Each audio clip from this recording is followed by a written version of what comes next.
This is Artist Confidential. Restricted for your ears only. Artist Confidential. Artist Confidential. Timeless artists share their craft, uncensored, no rules, restrictions, or borders. And before a live audience in SiriusXM Radio's Performance Theater. Air Supply has given the world some of the most revered love songs. Their melodies are moving, their lyrics inspiring, and their ballads eternal. Making love out of nothing at all. I'm all out of love. I'm so lost without you. Just when I thought I was over you. Graham Russell and Russell Hitchcock are the mainstays that are Air Supply. They continue to tour, performing live for millions of adoring fans across the globe. Lost in love and I don't know much. Here I am, the one that you love, asking for another day. Even the nights are better since I found you. Now, from the SiriusXM Performance Theater in New York City, before a live studio audience, here's Artist Confidential host Lou Brutus with Air Supply. These gentlemen first met in 1975, over 3,400 concerts and tens of millions of devout, some would say psychotic fans later. They are here with us today on Artist Confidential. Please welcome Air Supply.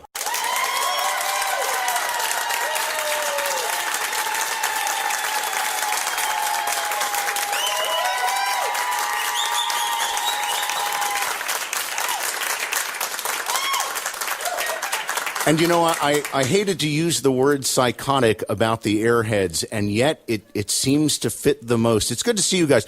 Tell me about the relationship you have with your fans, because, dear God, they are devout. It's been incredible. Obviously, no band or act could have lasted as long as we have without support from the wonderful people that come and see us. We have a very intimate relationship during the shows. We always afford time to try and meet people after every show, no matter where we are. So it's a very close, very personal relationship. Let us go back to the first time you guys met. I think most of the fans know the story, but if you could recount the circumstances, the show you were working on, and actually like that day, the moments of that day, what can you tell us? Russell and I remember it very well. It was the 12th of May, 1975, and we went to this theatre in Sydney to begin rehearsals for Jesus Christ Superstar. And everybody was very nervous. And, of course, I didn't know Russell then, and no one in the cast. But and everybody in those situations, it's very cliquey. There's always groups of people that know each other. But I didn't know anyone, and neither did Russell. But on the first day, something weird happened, because we started doing dance routines just to see who could dance and who couldn't, you know. We couldn't. Right.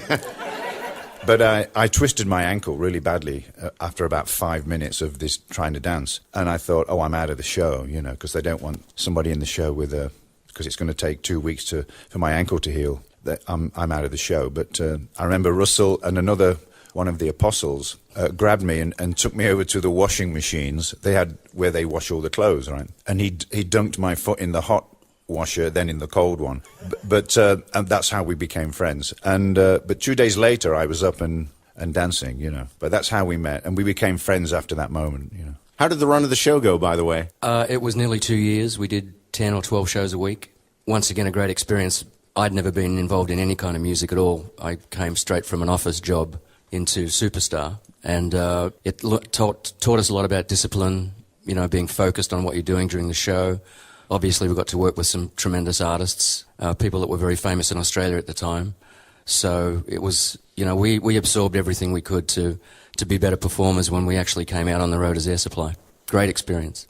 Actually, I think many people with a theatrical background sort of get that work ethic, and it spills over into the rest of their careers. Do you suppose that's why you've done so many shows and why you handle them so well? Well, you know, we're great sticklers for, you know, everybody that works with us, the band and the crew, to be, you know, prompt, to do their job, you know, do what they get paid to do, have a bit of fun, obviously doing it. But, you know, people work very hard and make money, and some of it they want to spend on a show. So every audience that we play to deserves 100% of us, and we're very proud of the fact that over the past 34 years we've been, pretty close to 100% or a little bit higher sometimes. Now, through this run of Superstar there in Australia, how do you guys start making additional music together? Well, Russell and I we sat next to each other in the dressing rooms because all the male chorus were there, and we happened to sit next to each other by chance. And, we're big Beatles fans, as everybody knows, and we were always singing Beatles songs between shows. And then I started to sing a couple of my songs, and he asked me what that was, and I said, it's a couple of songs that I have, and he started to sing, and it sounded really good, So we decided to make a demo of two of these songs one afternoon in the pit of the orchestra. We hired the keyboard player and the drummer to come in the pit, and we made this demo on a cassette player. And thinking about it now, it's ridiculous, but we made the demo, and it sounded really good, and we took it around to all the record companies, and they all laughed at us, except for one. And the one that didn't laugh at us was CBS, and they'd just begun their operations in Australia at that time, and so they were looking for new things. But the producer that listened to it, his name was Peter Dawkins, he just loved it. He fell in love with this song, and he said, I think it's a hit song. And so he took a chance with us, and we signed to do a single, not an album. And we made the record in one afternoon in about 2 hours. And then they put it out, But before they put it out, we really didn't have a name. So we had to decide on a name. We knew the next day that we had to decide on a name. And we said, whoever comes up with the best name the next morning, we would go with that. And that's what we did. How did it come up, by the way? Well, I don't think you had any names at that point. Did you have something? No. What we did first, we asked the cast members to make some suggestions, and they didn't take us seriously at all because I got really angry because of some of the names they thought we should use. Those being? You remember? I don't remember. They were too silly. And that's when Graham said the next day, well, we've got to decide on a name tomorrow, so over to you, Steve. Well, I had a dream that night, and I saw this big billboard, and it had all these lights flashing around the billboard in multicolours, and the centre of the billboard, it just said Air Supply, but we never knew what it meant, And I told him about the dream, and he said, well, let's go with that, so we went with that. But it doesn't have any secret hidden meaning or anything. Although, later on we discovered that we're both air signs, a man, and so that's kind of the only link to it. But, air also means melody in the classical term, but we didn't figure that out till years later, We weren't smart enough for that. No. What is it like trying at this point in history to get an act going in Australia, and how do you attract other musicians, and then how do you start to do gigs and everything? It's not as maybe tightly knit population-wise as things are here in the States. Well, when we began, the scenes in Sydney and Melbourne were very, very heavily populated with a lot of rock and roll bands. There was a great pub scene. I mean, every bar had a stage somewhere on the premises. So it was really quite thriving. And, when acts became successful overseas, like, Little River Band and AC/DC and, Men at Work, well, that's a bit later, people used to ask us, wow, this is incredible. There's people with talent in Australia. Like it just happened. But the rock and roll scene, I went to see the Beatles in 1964 in Melbourne, and when I was 12. And there was a great scene from the 50s, the same kind of people as Elvis. Johnny O'Keefe was his name. Big star. They had a great scene there, but it just didn't get out to the rest of the world. So it was, we finished Superstar on a Saturday night, I think. We did our first show on Monday. We had a band ready to go, from day one. So it was very easy to connect with people because even though it was thriving, it is a small country and a small population, so everybody knows everybody else in music there. I'd love to come back to that in just a little bit, but there was a song you recorded down there that you later re-recorded, and it did pretty good, called Lost in Love. Feel up to it now? Yeah. Oh, okay.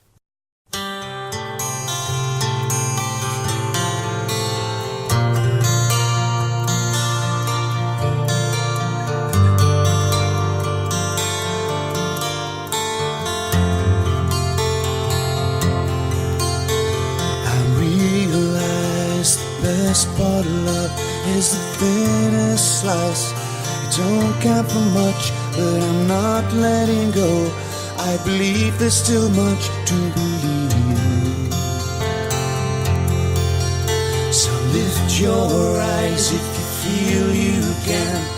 Reach for a star and I'll show you a plan. I figured it out, what I needed was someone to show me. You know you can't fool me, I've been loving you too long. It started so easy, you want to carry on.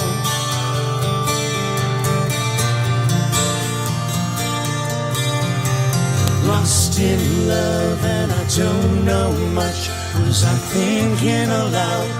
Fell out of touch, but I'm back on my feet, eager to be what you wanted. So lift your eyes if you feel you can. Reach for a star and I'll show you a plan. I figured it out, what I needed was someone to show me. You know you can't fool me, I've been loving you too long. It started so easy, you want to carry on. Carry on. Lost in love and I don't know much. Was I thinking aloud? Fell out of touch, but I'm back on my feet, eager to be what you wanted.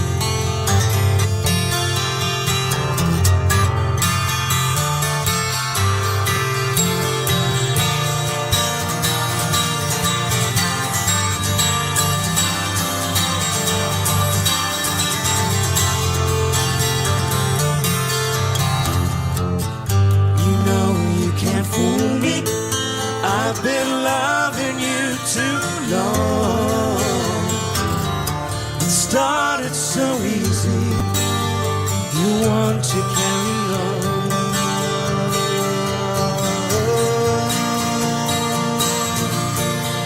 Lost in love and I don't know much. Was I thinking aloud? Fell out of touch, but I'm back on my feet, eager to be what you wanted. Now I'm lost in love, don't know, lost in love. Fell out of touch, in back on my feet, eager to be what you want. Now I'm lost in love, don't know, lost in love. Fell out of touch, still back on my feet, eager to be what you want.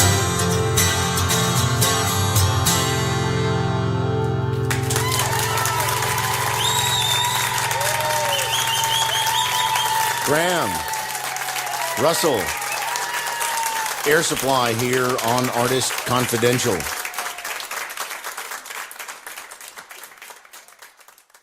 These early days, literally and figuratively, how hungry are you guys at this point? We wanted it really badly. You know, the Little River Band were good friends of ours, and they just had a hit with Reminiscing over here. And I actually went and worked on their video for that song, because we were both broke then still. And I was getting sandwiches and, you know, doing this stuff. And they'd obviously known of us, and they said, you know, when are you guys going to America? And I said, oh, it's next week. It's all done. It's all, you know, in the bank, and we're going to be big stars and all this stuff. And we didn't have a clue what was going on. But we were really driven. In fact, Graham, I say to this day, because we've had, you know, 3 or 4 careers in the last 34 years. Sometimes when times have been really tough for us, you know, I don't say I'm going to quit or I don't want to do this anymore, but, you know, I get a bit down. And he's always been, you know, we have talent, we've got the songs, we have a great show, you know, let's stick with it and see what happens. And ultimately, every time that, you know, we've looked agony in the face, you know, it's turned around for us. So I give all the credit to this guy, because he's a great partner to work with and a fantastic fella. He's so kind all the time. The sessions you did, was it Trafalgar Studios? Yeah. Yeah. Tell me about those because, what kind of money did you need to scrape together for these? And I understand it was very small. And it must have been a little rough back then, but it's got to be great to look back on. It was. We hooked up with this gentleman called Charles Fisher who produced Lost in Love. And we became good friends with him before we did anything. And he wasn't a famous producer or anything. He was just somebody that had a studio. And it was a small studio. And the insulation was all cardboard on the walls and egg cartons. And there was cats running around. And I remember it very well. In fact, Lost in Love was cut with the guitar and drums, which is very unusual, And those days there was no clicks or anything. And the tempo was just what it was, We didn't think, how fast or slow should it be in those days? You just kind of played it. You just went 1, 2, 3, 4 and played it. But the track is really steady, actually. But it was just me and our drummer then was Ralph that cut the track. And then we just laid it down. But even I remember listening back to just the guitar and the drums, and it just had something about it. It was just very smooth, and it just sailed. As soon as you started to listen to it, it just sailed through, And then Russell did all the backgrounds, all those were all Russell. And I wasn't even there for those. You did that. You came in and did those, didn't you? Thanks, yeah. And it took about 2 or 3 days. Thanks to go. for that, yeah. Yeah. But it was one of those things. It was great. I mean, we were so excited because we were making a record, and we thought that was great. And in those days, we thought, well, wouldn't it be great for our grandchildren? We can have a record to say, hey, look, grandchildren, we made a record a long, long time ago. It was all that kind of thing. Do you ever, and I hate to use the word nostalgic because I don't think that's quite it, but do you ever miss those days, even for all the great success that has come since then? Do you ever miss just being broke and hungry and knowing that you got something going on? I don't miss being broke and hungry, but I do miss those early days because, we didn't know what we were doing, and we didn't know what was out there and how the business worked. And there was also in those old days, there was a great sense of camaraderie with all the musicians that were around in Australia. I mean, we would stay in the same hotel as AC/DC and hang out with them. And it didn't matter what kind of music you were playing then because everybody was happy to be on stage and, getting some kind of paycheck every week. And everyone was very supportive of one another. And I think these days, unfortunately, it's become a competition. If you don't record this kind of music or you don't play that, then you're not cool. And if you like them, you can't like them. And it's a little bit sad, especially for young people coming up in the business now. Do you think that sense of camaraderie was more acute being Australian and just, we're here and we want to make a mark over there? That probably had something to do with it, because we're still very patriotic about Australia and the opportunities that it gave us. Obviously, I was born there, so it's my home country. But so there was a bit of it's us against the world, and we can make it if we try hard enough. Who has a question they would like to ask? Who'd like to go first? So my name is Ted Kaplan. I'm from New York City. I've seen you guys about 50 times in concert. And I got married in 2006, and I sung at my wedding Every Woman in the World to my wife. Wow. One of the things that I sang the arrangement that you use when you play live. And one of the things I like most about you guys is the live arrangements are very different and very interesting. And I was wondering how you came up with those arrangements, who made the arrangements, and I think with Every Woman and most of the songs, it's really a collaborative thing with the band. We get together at sound checks and stuff. And if somebody has an idea, we check it out, and if it sticks, then we use it, But we're very conscious about keeping our show very current. We don't just want to go up on stage and play all the hits just like they are on the Greatest Hits album. You might as well stay at home and play the album. So we try to make it exciting for the audience and for us too, It's weird because songs kind of, especially the hits, they come and go with us. Like, for instance, for a long time, Every Woman was, it's always great live, but it was kind of faltering a little, and it was kind of getting a bit lame for us, and then suddenly it popped right back, and now it's really happening again. But that happens to all the songs, But we never get tired of playing them. It's weird. People ask us, do we get tired of singing the songs? But we just don't. It's something we love to do, we don't get tired of hearing them. Oh, thank you. Thank you. Thanks.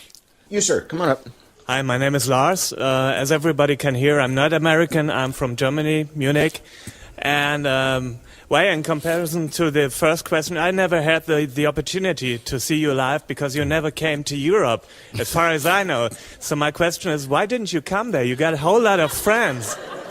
Well, it's good to speak to you. It really is. We came 2 years ago. We went. Well, let me back up a little. In the 80s, in about 82, we did a lot of promotion. We did promotion in Germany and Italy and France. But you're right. We never played there until a couple of years ago, and we played in Hamburg, didn't we? Yes. We played in Hamburg, but it was very poorly attended. I don't know what was going on, But we wanted to go there. We wanted to play in Europe because our whole career. We've been in the US and pretty much everywhere else, but we haven't been heavily played in Europe. But I know that we have a lot of fans there. But we spoke to the promoter there at this, I forget where we played now. It was a club somewhere. At the Blue Note, I think, a club. And nobody came, relatively, not for what we're used to. And there was no promotion for the date or anything. And so we haven't gone back there since, but we'd love to. We specifically wanted to go to Germany and specifically to Hamburg because the Beatles were there in 1962, Well, I moved here so you don't have to come anymore. All right. Thanks a lot. Thanks, man. Russell and Graham are our guest. Air Supply here on Artist Confidential.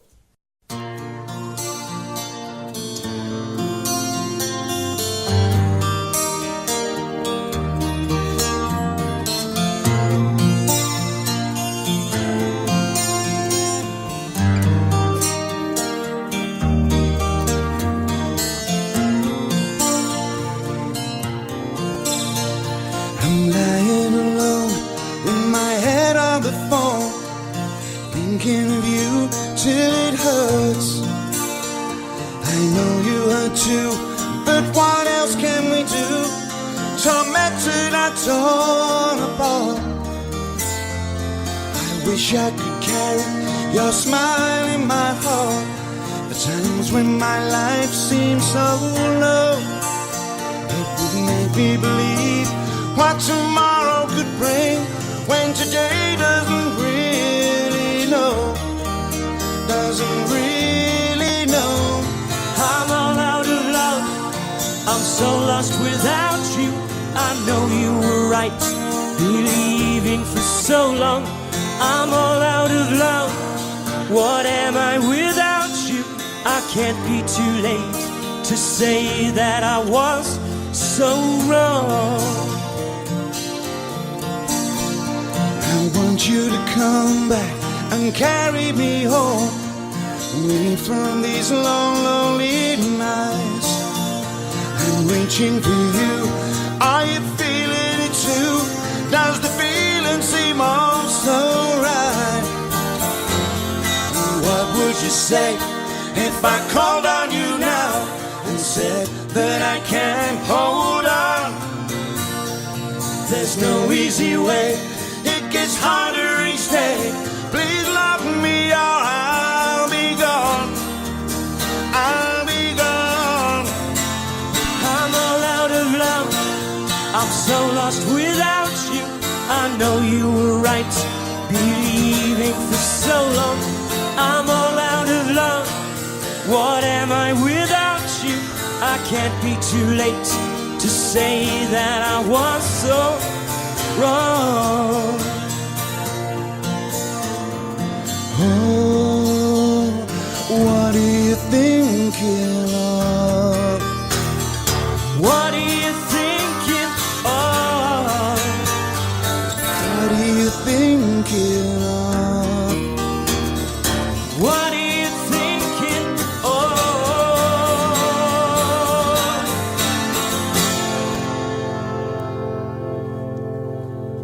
I'm all out of love, I'm so lost without you.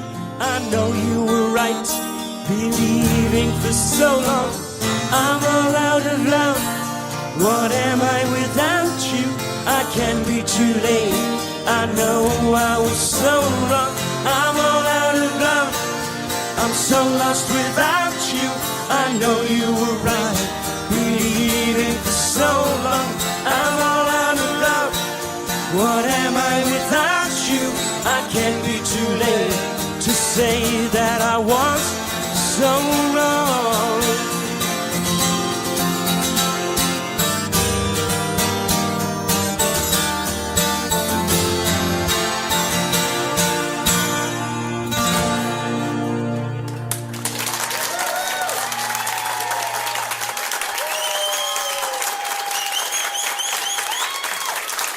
Artist Confidential.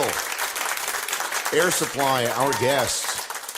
What were your families like growing up, particularly in a musical sense? Russell, I think we should begin with you because your dad was a singer, right? Yeah, he sang with big bands in Melbourne in the 40s, so there was always music in the house. I have a sister who's 4 years older than me. She sang semi-professionally for a little bit, and she actually was fortunate enough she had the first record player. Remember those? They used to play these big black round things. And so I used to borrow that, but she had a great collection of great singers, you know, Frank Sinatra, Tony Bennett, all the great ones. So, you know, my ear was tuned to good singing. And when the Beatles came along, of course, that was the end of it for me. That just blew my mind that, you know, four guys could sound as good as that. You've both have mentioned the Beatles numerous times since we've begun this. If you would go back, you had mentioned seeing the Beatles as a kid. Tell me about the show. Do you remember the set list? Give me everything you can remember from it. Well, I was 15. It was my 15th birthday, and my cousin got us tickets to go, and it was a place called Festival Hall in Melbourne, which was basically just a barn, you know. And in those days, there was nothing. None of the instruments had microphones on them, so they had these little speakers. They weren't stacks, they were columns with like 4 6-inch speakers, one on each side of the stage for the vocals. So obviously in that era, you get to hear something maybe once every couple of minutes because the noise was deafening. But, you know, I was there, I can say I went to see him. And it was just another experience that was really, you know, magical. I mean, I can't even describe the feeling of seeing those guys because they were my idols, even though I had no idea I'd be in business, in show business ultimately. But I think the population in Melbourne then was about maybe 1.5 million, and they had a public reception for the Beatles at the City Hall, and 300,000 people came. Good Lord. So, you know, just about nearly a third of the population came to see him. That's how big they were. And when you started to do this for yourself, was your sister or was your dad able to give you any sort of advice, any sort of... Not at all. I was working in an office, as I said, for a computers company in Sydney. And I was working at this office, and my girlfriend came home, and she had a newspaper, and she said, "You should look at this. They're auditioning for singers for Jesus Christ Superstar." And I said, "Great, you know." And she said, "Well, you should go." And I said, well, "Why would I want to do that?" And she said, "You can sing." And I said, "Everybody can sing," you know. And she was very, very supportive. She said, "Everybody can't sing like you." So she really kind of kept nagging me for 2 or 3 days, and I had to fly down to Melbourne. I didn't have very much money, and I was so naive about getting into the play. I went to a music store on the way and looked at some songs, and I thought, I can sing that. So I took it off the shelf, and my audition piece was Bridge Over Troubled Waters. And I didn't know if it was in the right key for me. But anyway, you know, the rest is history. I got into the show. But my parents and family were very supportive, but not in any kind of, you know, knowledge of the music business way. Just, you know, right. If that's your dream and you want to do it, we support you 100%. Great. And Graham, same thing for you. I mean, what was it like for you? What kind of a household were you in? What kind of music were you exposed to? Well, the music that I was exposed to in my household was always the 50s stuff like Frank Sinatra and Doris Day and all that kind of thing, which I used to like, and Percy Faith and his orchestra.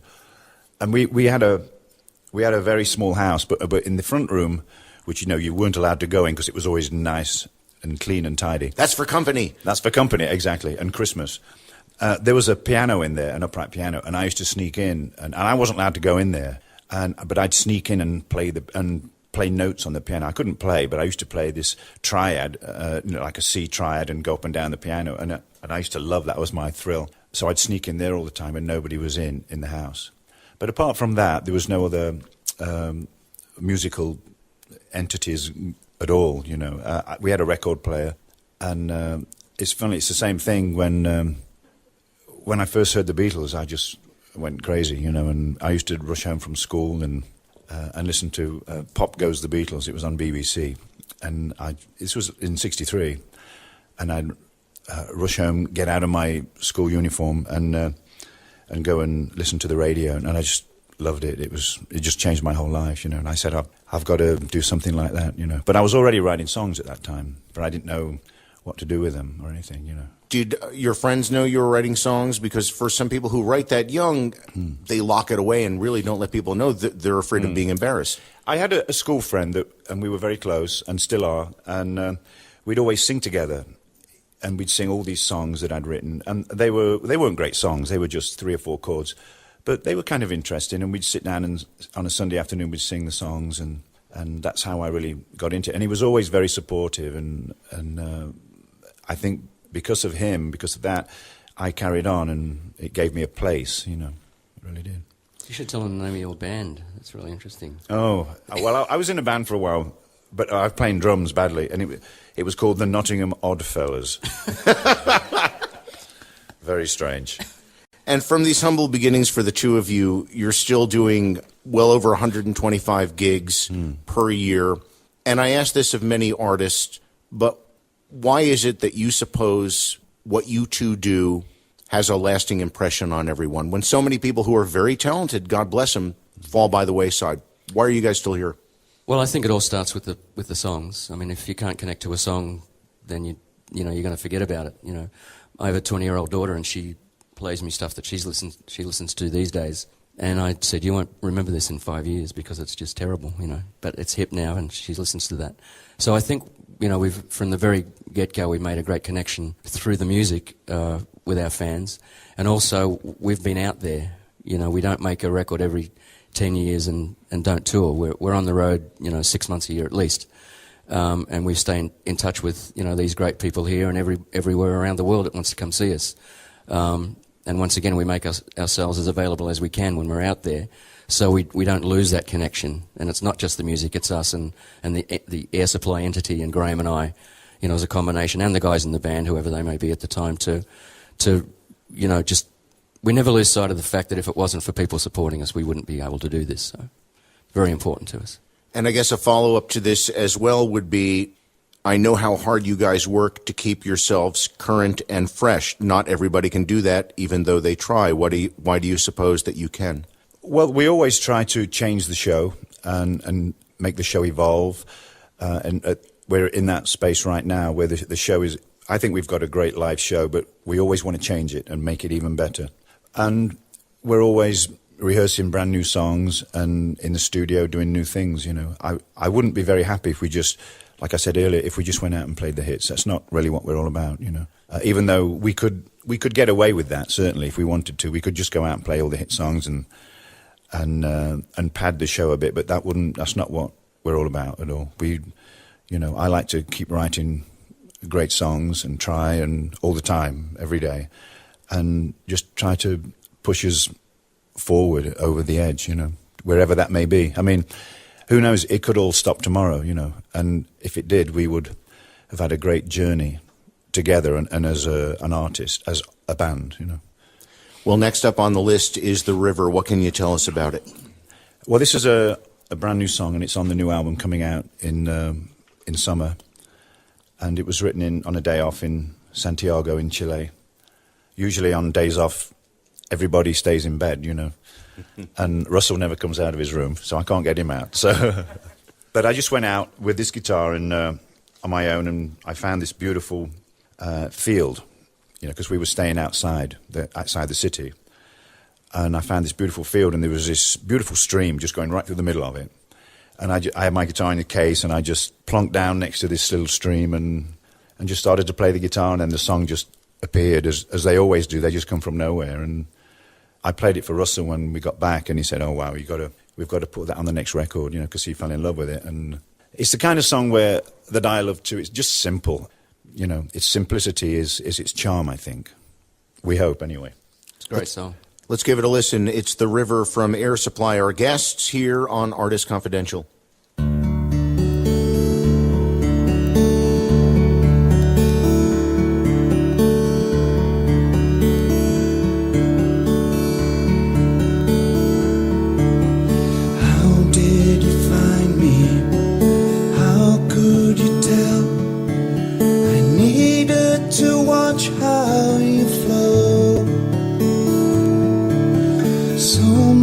Behind me, I can't see ahead.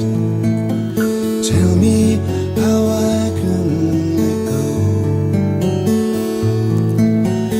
Always a dreamer that lived in the clouds, and I never did what I should.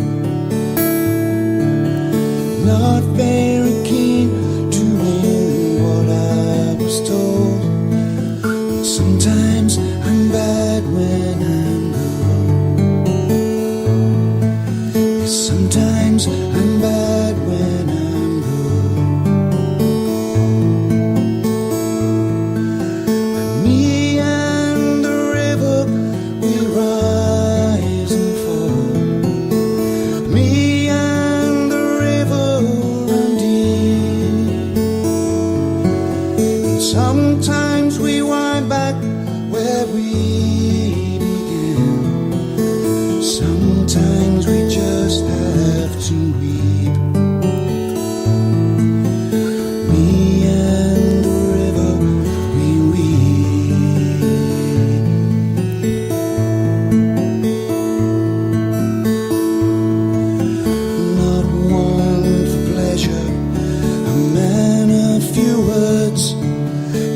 begin. Sometimes we just have to weep. Me and the river, we weep.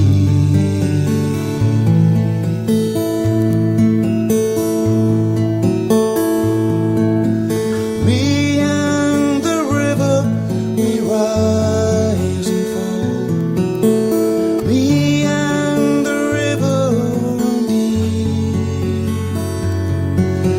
Sometimes we wind back where we began. Sometimes we just have to weep.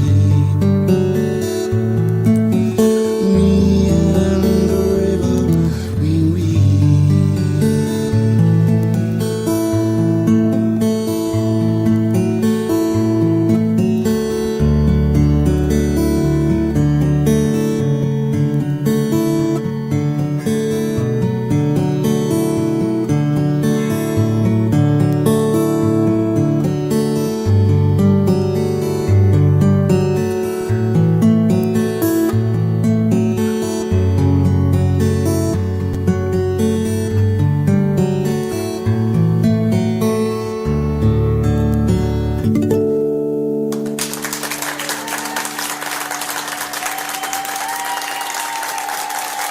The River from Air Supply, our guest here on Artist Confidential. I got a question. Sure. What's your name? Where are you from? I'm Caroline from Portland, Maine. My palms are sweaty because I've loved you since I was 11. Oh, Thank you. You talked a little bit about the lean and hungry years in the late 70s when you weren't sure that you were going to break through. And just a few years later, you were hailed as the most successful pop group of the 80s. I was wondering, looking back over your career, what was the highest of the highs where you said, wow, it can't get much better than this? You know, we've had so many great things happen to us. I mean, it's everyone's ambition to have a number one album in the US, certainly, and we achieved that pretty quickly. And obviously the singles that had great success back to back was a great thrill for us. But in those early days in the early 80s, we were on the road maybe 10 months a year, so we didn't really get a chance to stop and smell the roses. You know, we look back at it now and they were great achievements, but you know, we've played for and met Prince Charles and Lady Diana. We played to 175,000 people in Cuba. We played to 93,000 people in Sydney. We've won awards all over the world for various bits and pieces. There's just, you know, too many things, I mean, in my mind. How about you? You know, one of the greatest times for me, and I know for both of us, was when we first got signed to CBS in Australia, just for a single. You know, we thought that was the absolute ultimate, and you know, being able to make a record, and because it was a chance, you know. I just have to tell you real quick, the day that we got signed, we were working in Superstar, and we went out to lunch with the record producer, and we had a few drinks. And at the beginning of the show, Graham and I and two other guys had to lift up these huge poles and hold this canopy over Jesus when he came down the thing, you know. And we couldn't really scratch ourselves. Because we'd had a few drinks, yeah. I think somebody nearly took Jesus out. We got into a lot of trouble for that, but fortunately they let us stay. Yeah. Thank you. I'll never stop listening. Oh, thank you. Thank you. Now, the flip side of that question would be this. I like to call them spinal tappian moments. And every band who tours a lot has them. Moments when everything that can go wrong do go wrong. Is there one in particular, amongst all these wonderful things that have happened through your career, one point where you thought, I wish I was anywhere else but here right now? Well, one for me was, I remember a long time ago, it was probably early 80s, maybe 83, we were doing a live satellite broadcast, and they were filming it too, but it was going out live on the radio, and, you know, we were all a little bit nervous, but, you know, we were okay.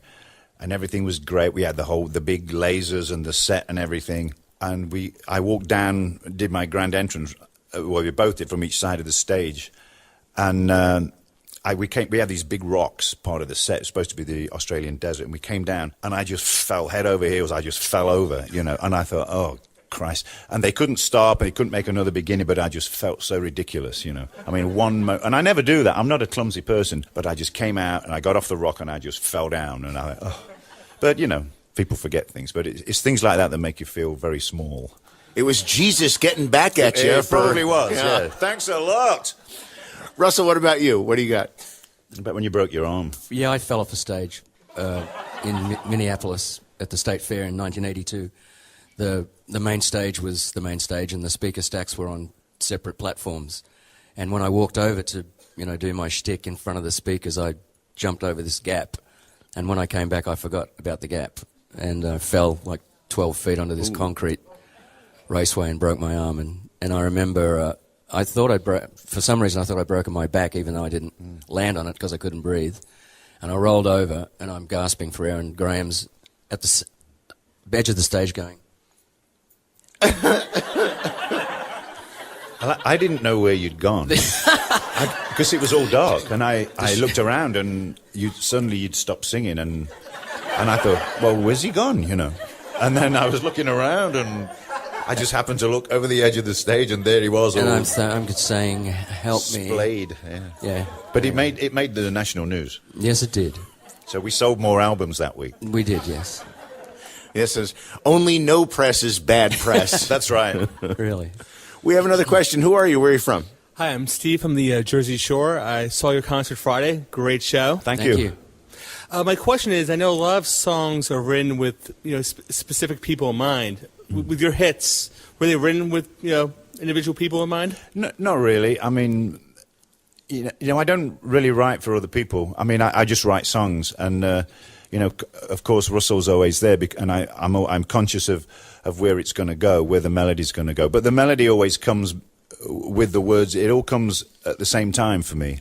So by the time I think about it, it's already there. And then I think, oh, yeah, he could. It'll be good for him to sing this to go there with a certain melody, So there's not really a lot of thought. It's always afterwards I think about it. Thank you. Thank you for the You're question. Welcome. Thank you. Speaking of one of those songs, I think we're going to do Two Less Lonely People now. Yeah. Anything you can tell us about it before you dive in? It's about two less lonely people, really. That's what I thought. So much for the allegorical. Are we ready? Yeah. Air Supply here on Artist Confidential.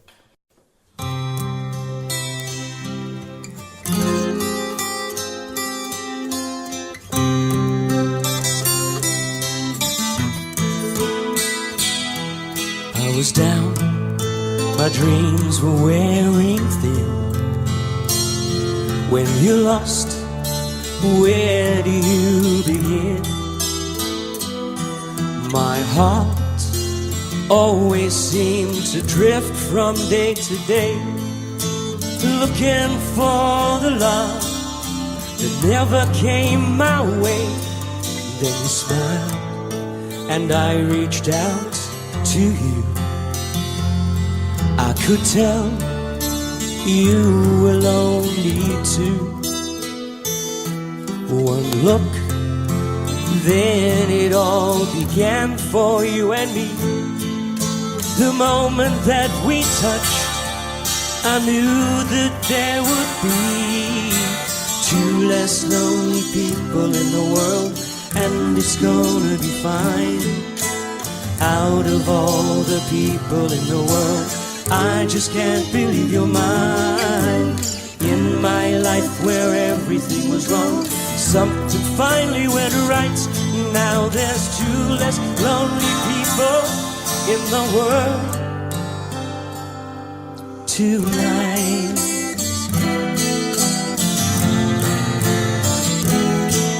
Just to think what I might have missed. Looking back, how did I exist? I dreamed, still I never thought I'd come this far. But miracles come true, I know, 'cause here we are. Two less lonely people in the world, and it's gonna be fine. Out of all the people in the world, I just can't believe you're mine. In my life where everything was wrong, something finally went right. Now there's two less lonely people in the world tonight.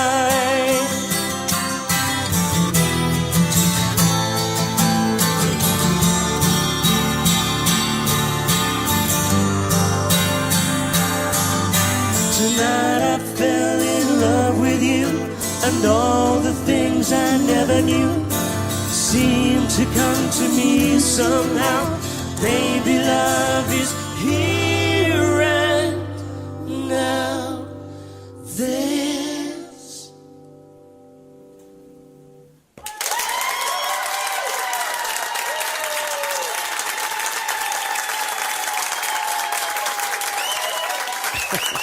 Air Supply on Artist Confidential.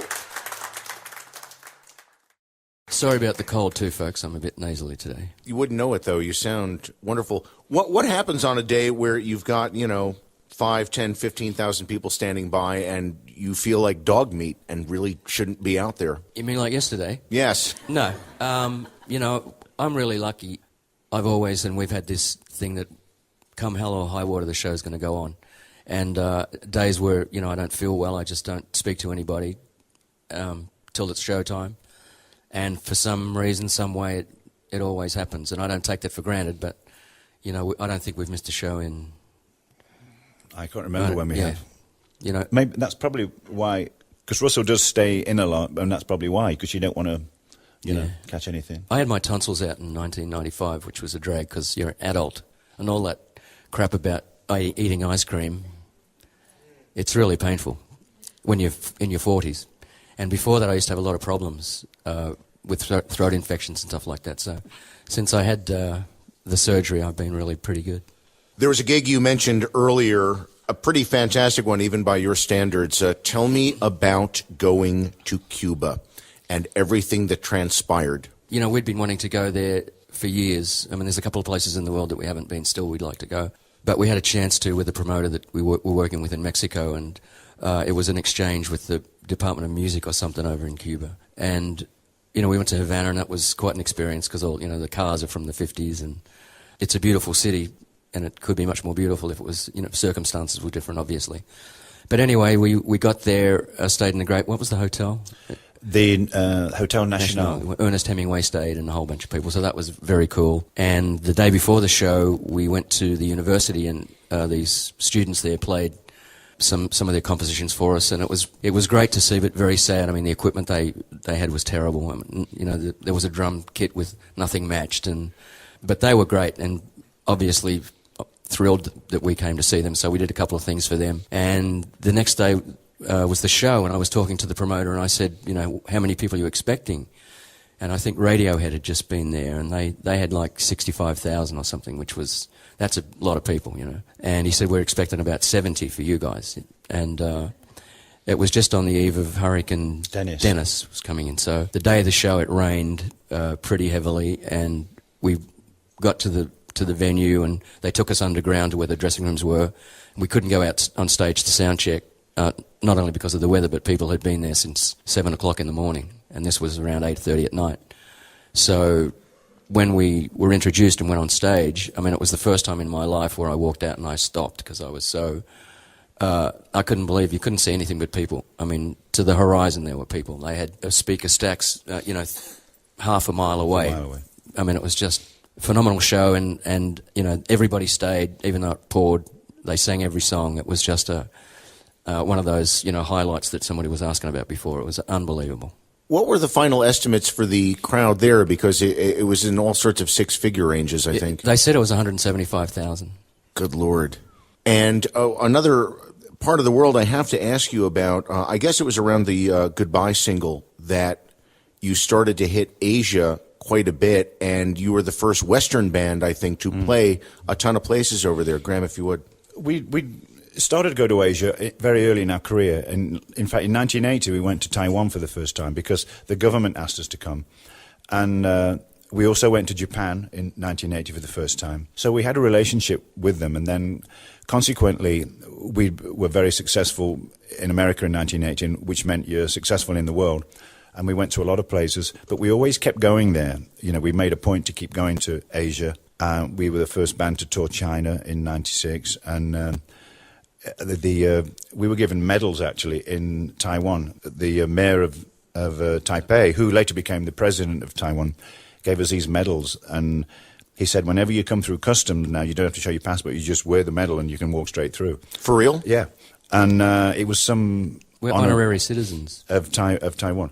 So we've always had an affection for it, you know, and I think because we went there so many times early on in our career, they became attached to us, you know, and we've always gone there. And now, you know, when our time in America, you know, when we stopped having #1 singles in like 85, 86, we were still having them over there, like a lot, and it had just started there. And so we thought, oh, that's great, you know. I mean, you don't expect anywhere to keep that incredible level for a long time. You just can't sustain that, you know, because people get fed up of you anyway.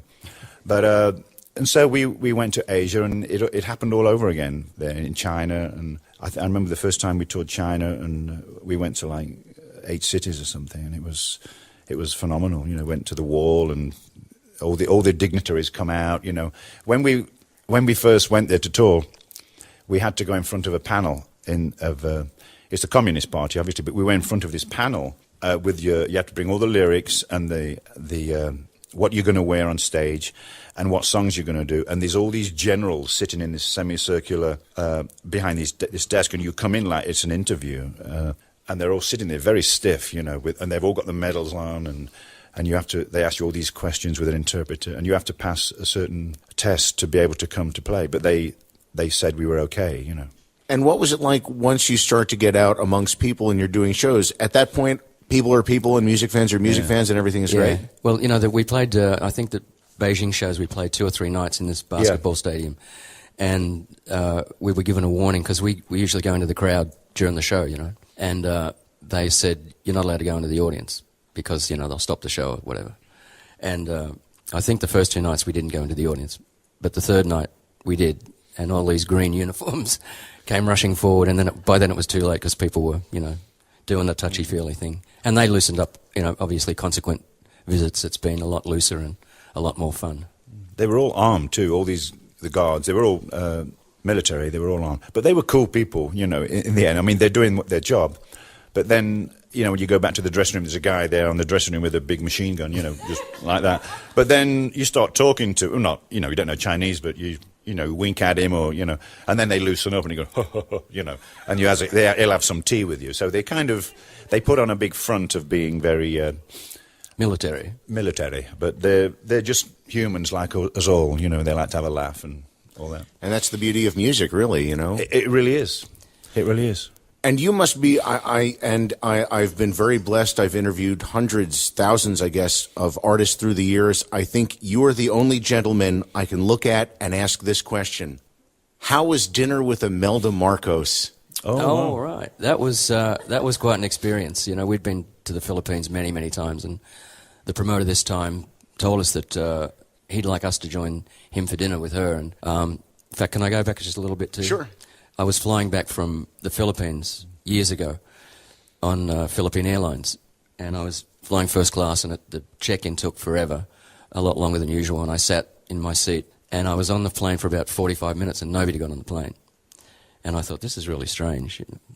And the flight attendant came up, and she said, can I have your ticket? And I said, no, I'll give you my boarding pass if you like. So she took that and came back a little bit later, and she said, sorry for the inconvenience. So I'm sitting there again, maybe about an hour, and Imelda Marcos gets on the plane with her husband. And they, you know, did their farewells. He kissed her and said, I'll see you in a couple of days. And she went and sat in the very front seat on the plane. And then this guy in a military uniform with a briefcase handcuffed to his wrist came and sat next to me. So between the Philippines and Hawaii, there was Imelda Marcos, me, and this guy. Her shoes were probably in the briefcase. One in a row. Bravo! So anyway, roll on to this, to our dinner. And, you know, she's got a bad rap, obviously, over the years. But when you meet her, she's a really charming woman. Mm. She has incredible stories about, you know, having dinner with Chairman Mao and Henry Kissinger and Yasser Arafat and all these, you know, political leaders. And she's very proud of the fact that she's been had criminal charges pressed against her 105 times, and she's beat 104 of them, and now she's going to beat the 105th. And one of the guys in our crew actually said to us, "So what's up with the shoes?" Right. And we all thought he said that to her. Yeah. Wow. And he's alive. Yeah. Great. And she said, you know, people ask me that all the time, and she said, you have to understand that when, and she referred to her husband as Marcos. when Marcos and I were, in power, we'd see sometimes 10 or 12 visiting dignitaries a day. And she said, you can't wear the same pair of shoes 10 times a day if you're having your photographs taken. And which kind of made sense in a silly kind of way. But she said also there was a company that made her shoes, and she said they'd send me 100 pairs of shoes a week because, they were my shoemaker. And I didn't see half of them. But, she said I did have 3,000 pairs of shoes, but, what do you want me to tell you? It was my birthday. The dinner was, that night was my birthday, and our band and crew were all having dinner, and she sat opposite me, and she gave me a gift for my birthday, which I was so touched by, and it was a pair of cufflinks, and they were really beautiful, and on them she had engraved "From Imelda." So it'll be one of those things I'll always treasure. I think she's just an icon, and we didn't know what to expect because she. People have different views about her, whether she was a tyrant but she's just a lovely, lovely lady, and so warm and very easygoing, wasn't she? Yeah. We were surprised. She came to the show the next day, which was at the Arenado Coliseum where Ali and Frazier fought, and she came backstage to say hi, and I said to the promoter, where's the security? And he said she doesn't need security. There's not one person in this building that would even think about harming her in any way, and she sat in the very front row, just with, a few friends. And at the end of the show, people got up and came to the front of the stage, and she was right there in the midst of 10,000 people rocking out. It was very, very cool. Wow, what a story! That was fantastic. Yeah. And I think we have one last one from the audience. If you'd like to go ahead, your name, sir. Where are you from? My name's Peter. I'm a disc jockey in Portland, Maine. Today we have the internet, computers, cell phones, and satellites, and booking a gig or a recording contract can be done almost instantaneously. What was it like back then, trying to get a gig?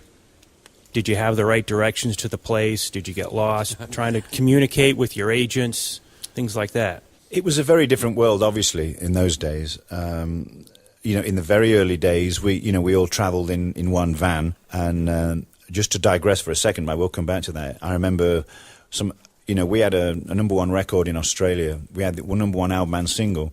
But we were still making like $200 a night. And we were all in a station wagon with the equipment and the whole band. And it was loaded down. And we were in a place called Cairns in Australia, which is way up north. And we had to drive to Adelaide. And I think it's over 2,000 miles. It's got to be. And we had like 2 days to get there. And I remember being cramped in the back. And there was three of us, and I had a bass drum right next to me too. And I was like this. And we had to take turns every 300 or 400 miles to get out and stretch so we could all get a decent seat, but it was horrendous. But to get back to your question, it's hard to imagine that those days you just had a map, and you had to figure out where it was. Especially in Australia, all the leagues clubs, you didn't know where they were, you just had to get there, and, you got there and then you loaded all your stuff up the stairs, and by the time you'd set everything up, you were fagged out, you were done. But then you got to do the show, and then during the show, you've got to put up with raffles, Australia was famous for having raffles. They raffle chickens, They call it a chuck raffle. Frozen chickens. A frozen chicken. And during our set, we'd be playing Lost in Love. We were successful. We were playing our thing. Then suddenly, they'd cut all the power in the middle of a song. And they'd say, "Number 47, you've won the chuck raffle tonight." And then suddenly, all the power would come back on again. And you just got to go through it. It's all that kind of stuff. But, no one can live without their cell phones and the satellite stuff now. It's amazing. It's such a different world. And it's really only happened in the last 10 or 15 years. Thank you. Yeah, thank you. Good question. Well, I cannot thank the two of you enough for coming by and sharing all the stories and all the music. The last thing I'll ask you is this, and I know how good you are about meeting with fans at gigs, and on your personal time, but for those around the continent who will not get to meet you, anything you want to tell them directly right now? Well, we're just always appreciative of the support from everyone that's been with us for as many years as you have, and the new generation which is coming to see shows now. We always look forward to going to new places, to meet new friends, and hopefully gain some new fans, and we also like to go back to places where we have relationships with people. It's been a great ride, and we certainly haven't seen the end of it yet. Graham, you like to add anything? Well, funnily enough, we were just, after the show last night, we were all in the dressing room, our manager and our tour manager, and it was a great show. And suddenly somebody just said something, it might have been Russell, and I think, and said, well, what a great life we have, and we're very appreciative of the career and the life that we lead, and we're very lucky to do what we do, to go and play around the world and to do something that we have so much passion for. But without the fans listening, we wouldn't be able to do that. And we live a very blessed life, and we're very thankful for everyone for giving it to us. Well, I'm sure everybody appreciates you saying so, and we love the fact you're here. And I think you got one last number for us. We do indeed. One last time here on Artist Confidential, Air Supply. Now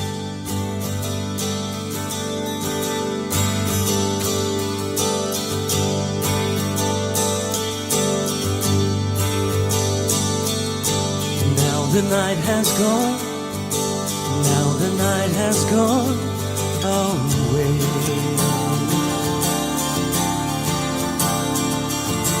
Doesn't seem that long. We hardly had 2 words to say.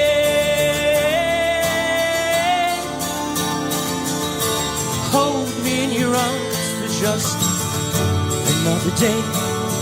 I promise this one will go slow. Oh, we have the right, we have the right,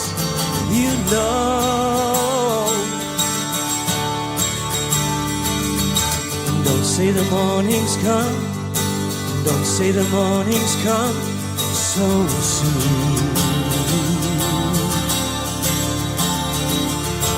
Must we end this way when so much here is hard to lose?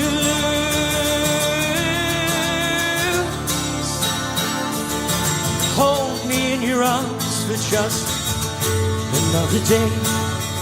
I promise this one will go slow. Oh, we have the right, we have the right,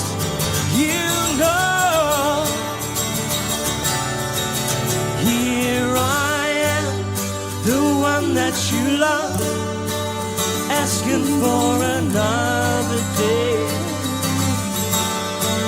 Understand, the one that you love loves you in so many ways.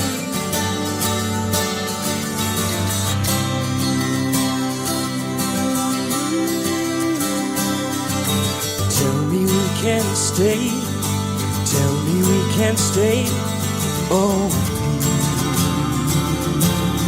please. They are the words to say, the only words I can believe.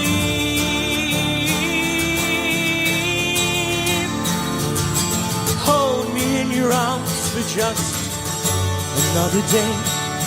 I promise this one will go slow. Oh, we have the right, we have the right, Here I am, the one that you love, asking for another day. Understand, the one that you love loves you in so many ways. Here I am, the one that you love, asking for another day. Understand, the one that you love loves you in so many ways. The night is gone over yesterday. I don't know what to say. I don't know what to say.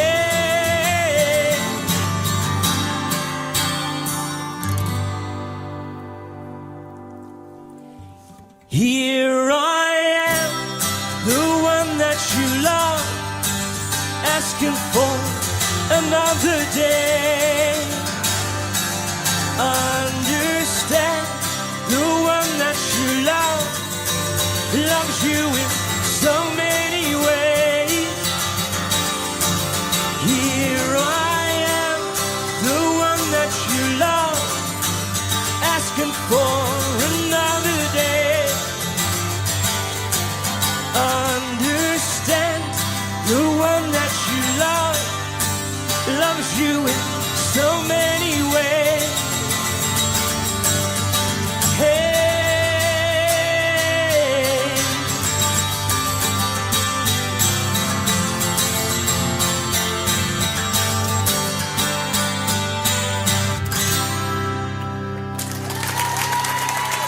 Graham Russell, Russell Hitchcock, Air Supply here on Artist Confidential. Thank you.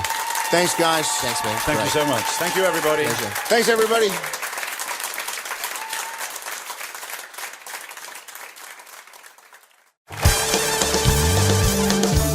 This exclusive music original presentation was recorded and performed at the SiriusXM Performance Theater in New York City. With thanks to Guy McCain, Barry Siegel, and Mark Sparky Sweat.